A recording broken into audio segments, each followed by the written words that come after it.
opera a presión atmosférica y otra columna, aquí está como una sección, que opera en condiciones de vacío. ¿Qué ocurre en esa operación de destilación? Que se separan diversos componentes. Se separan gases, se separan compuestos más livianos, que después se conoce como la gasolina directa. Se separa la nafta, se separan los destilados medios, que ya vienen a ser los gasóleos, gasóleo pesado, gasóleo de vacío. Y luego en la parte inferior tenemos los compuestos más pesados. Entonces, de esa manera vamos viendo que en los cortes superiores son compuestos que se caracterizan por ser compuestos bastante livianos, es decir, los constituyentes de esos compuestos tienen volatilidades relativas bastante altas, en tanto que los cortes más pesados tienen constituyentes cuya temperatura de ebullición es mucho más elevada, es decir, son menos volátiles. Entonces, esa es la primera entrada, la primera operación que encontramos a nivel de una refinería, lo que es la columna de destilación atmosférica y lo que es la columna de destilación al vacío. Luego hay una serie de plantas, ¿okay? Que es la planta de hidrotratamiento, la planta de reformado, la de craqueo catalítico, donde en el interior de esas plantas también vamos a encontrar una serie de operaciones unitarias y dentro de esas operaciones unitarias también van a haber operaciones de destilación como tal. Entonces, básicamente, por decirlo así, en una refinería, el mayor porcentaje de procesos de separación que encontramos corresponden a operaciones de destilación. Por eso entonces es la operación unitaria que tiene, la que encontramos mayor información. Aquí vemos una imagen, un diagrama, un corte, que es bastante ilustrativo en el sentido de que a nivel de lo que es esa columna de destilación, de ese crudo que ingresa inicialmente a la refinería, vamos separando en función de qué, de cortes de ebullición. Es decir, todos aquellos compuestos, por ejemplo, que tengan temperaturas de ebullición menores a 25 grados centígrados, son los que son los componentes gaseosos que removemos por la parte superior. Aquellos compuestos que ebullan entre 25 y 60 grados Celsius es lo que llamamos entonces como la gasolina directa, es un corte también bastante liviano.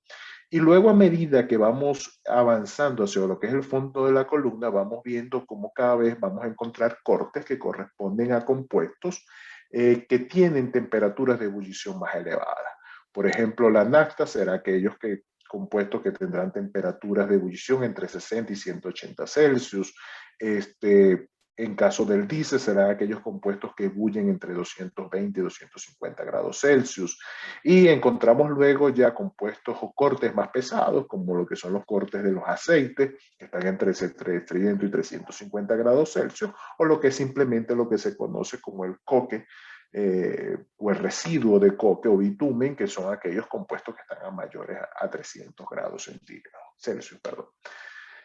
Entonces, en términos generales, ¿en qué consiste una operación unitaria de destilación? Es un proceso donde entonces vamos a separar lo que son los componentes de una mezcla binaria o multicomponente. El caso más simple es una separación de una mezcla binaria. En dos corrientes que van a tener diferentes composiciones y que el principio de separación es la diferencia de volatilidades relativas. ¿Cómo tiene lugar entonces esa separación? Bueno, en el interior de la columna lo que vamos a tener es una fase de líquido, una fase de vapor. En esa fase líquido y fase de vapor que se ponen en contacto va a ocurrir la transferencia. Los compuestos más volátiles se transfieren hacia el vapor que va a ir ascendiendo en la columna, en tanto que el líquido se va a ir transfiriendo, los más pesados, a un líquido que va a ir descendiendo. Aquí podemos ver en esta imagen lo que es un corte de una columna de platos, como lo veíamos entonces en el tema número 1. Entonces tenemos un líquido que va a ir descendiendo en los platos. En cada uno de esos platos se pone en contacto con el vapor que asciende. Aquí ocurre la transferencia de masa, es decir, cada uno de estos platos equivale entonces a una etapa de separación.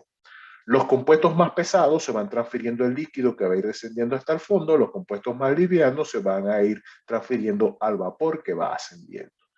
Este proceso puede tener lugar también en una columna empacada, la cual hemos rellenado con un empaque, donde ese empaque es irrigado con el líquido, el gas ingresa por la parte superior y asciende y tiene lugar la transferencia. Entonces, en términos generales, ¿qué es la destilación? Es una operación de separación donde se transfieren compuestos entre una fase vapor y una fase líquida.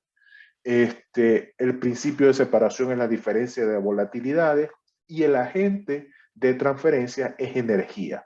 Se suministra calor para lograr la vaporización de los compuestos que están presentes en la mezcla y de esa manera generar una fase vapor que ascienda.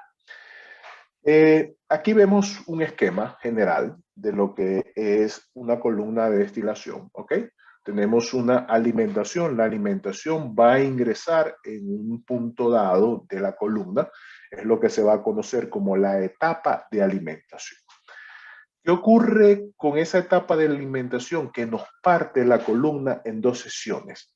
Una sesión superior que se va a conocer como zona de enriquecimiento o también conocida como zona de rectificación, y una sección inferior que se conoce como zona de agotamiento o zona de despojamiento. Esta se conoce como zona de enriquecimiento porque el vapor que asciende como tal se va enriqueciendo con los compuestos más volátiles que hay en la mezcla. Y esta se conoce como zona de agotamiento porque el vapor que va ascendiendo se va despojando de los compuestos más pesados que pasan a la fase líquida que desciende por la columna. Entonces tenemos una alimentación, divide la columna en dos partes para efectos del balance de materia. Entonces tendremos un balance de materia en la parte superior, que es lo que nos va a definir como la línea de operación de la zona de rectificación. Tendremos un balance de materia en la parte inferior, que definiremos entonces como la línea de operación de la sección de agotamiento.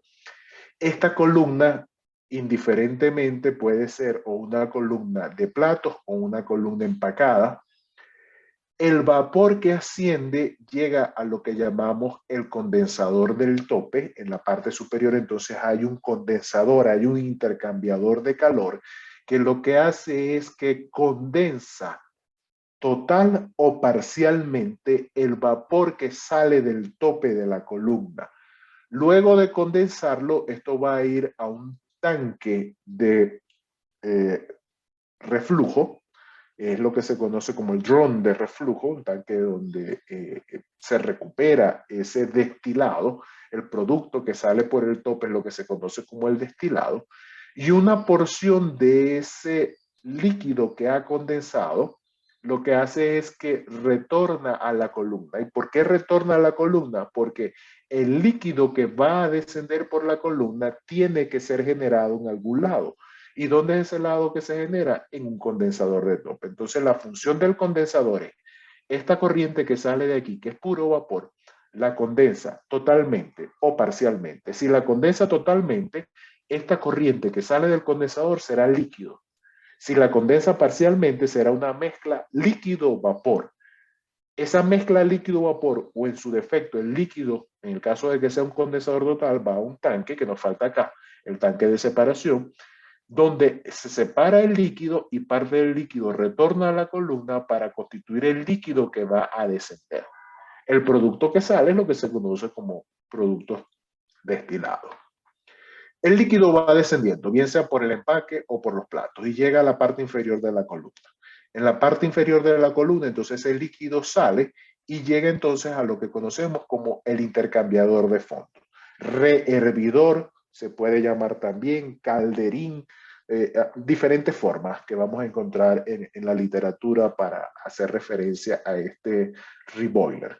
¿Cuál es la función de este rehervidor, ebullidor, calderín? Simplemente que el líquido que ha salido por acá se calienta y se genera vapor.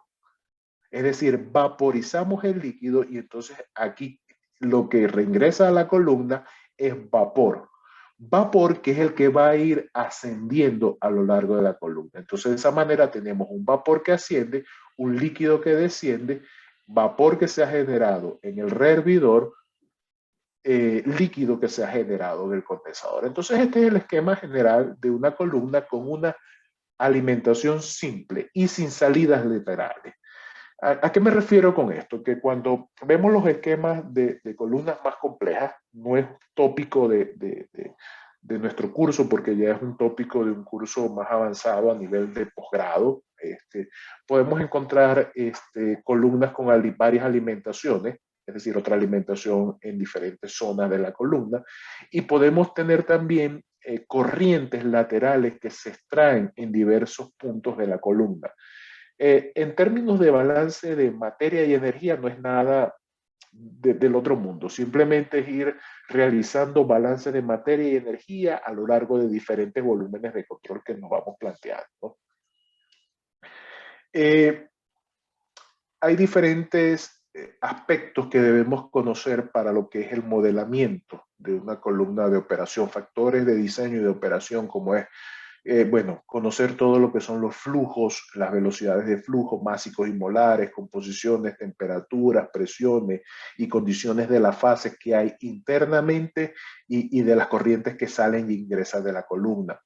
El grado de separación que deseamos de los componentes es una variable de diseño base, es decir, si aquí ingresó una mezcla y de un compuesto dado queremos lograr una separación, que en el producto destilado esa fracción de recuperación, de separación sea del tanto por ciento, como hemos venido manejando conceptualmente.